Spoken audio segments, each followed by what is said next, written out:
சாந்தி. இன்றைய முரளியிலிருந்து கேள்வி பதில். செப்டம்பர் 6.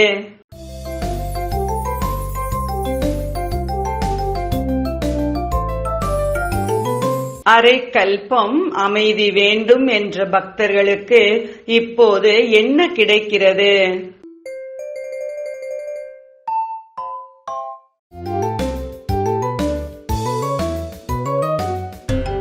ஈஸ்வரன் மூலம் முக்தி கிடைக்கிறது.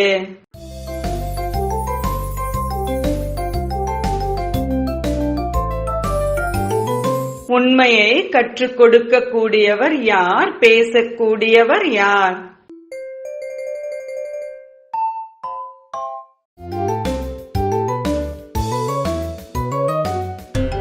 கற்றுக் கொடுக்க கூடியவர் சிவன், பேசக்கூடியவர்கள் தேவதைகள்.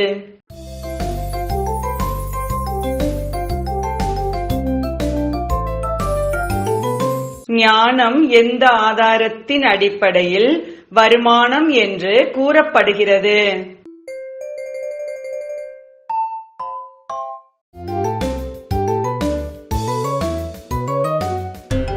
இருபத்தி ஓரு பிறவிகளுக்கு கிடைக்கும் ஜீவன் முக்தியே பரமாத்மா நமக்கு கொடுக்கும் வருமானம் என்ற அடிப்படையில்.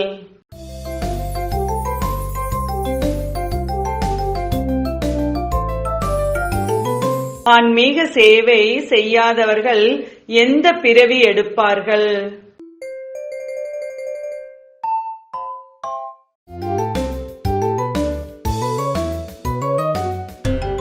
தாசதாசிகளாக பிறவி எடுப்பார்கள்.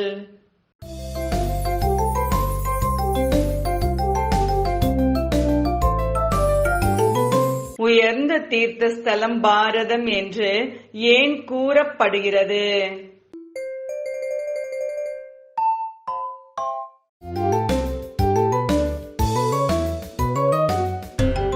பாரதத்தில் சிவன் வந்து சத்கதி அளித்து ஒரு தர்மத்தின் ஸ்தாபனை செய்வதால்.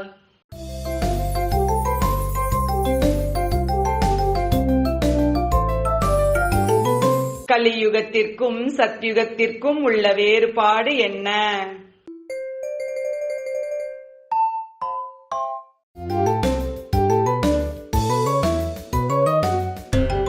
கலியுகம் தேக அபிமானம் கொண்ட மனிதர்களின் உலகம்.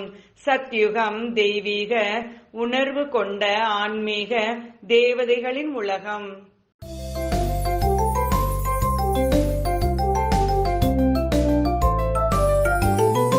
பக்தர்களுக்கு காட்சி கிடைத்ததால் தான் கோயில்கள் உருவானது.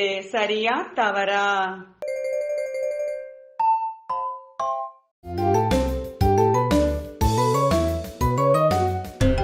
சரி.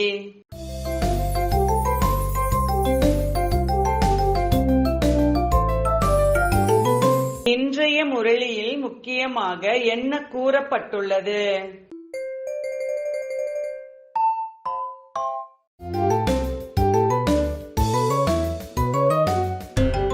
மிகவும் மோசமான பழைய உலகத்தின் மீது எல்லையற்ற வைராகியம் வர வேண்டும். ஏனெனில் இங்கு சரீரம் தூய்மையாகாது.